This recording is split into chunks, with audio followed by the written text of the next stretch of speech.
Hello बच्चों, let's see this question. Formation of covalent bonds in compounds exhibits options are wave nature of electron, particle nature of electron, both A and B and none of these. चलिए इस question को solve करते हैं बच्चों. और सबसे पहले तो ये देखते हैं कि इस क्वेश्चन को सॉल्व करने के लिए हमारे पास कौन से की कॉन्सेप्ट की जानकारी होनी चाहिए.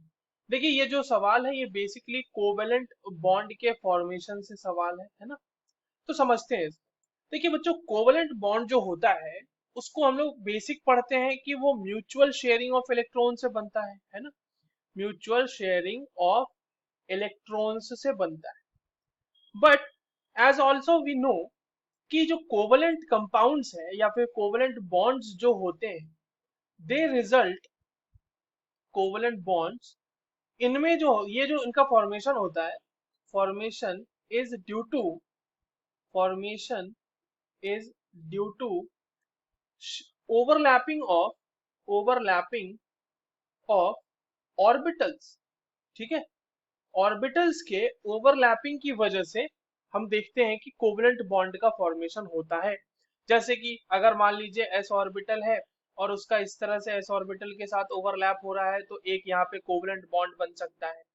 या फिर अगर पी ऑर्बिटल है, उसका एस ऑर्बिटल के साथ ओवरलैपिंग हो रहा है तो एक कोवलेंट बॉन्ड जिसको सिग्मा बॉन्ड बोलते हैं. तो ये तो हेड ऑन ओवरलैप की केस में हमने देखा है ना.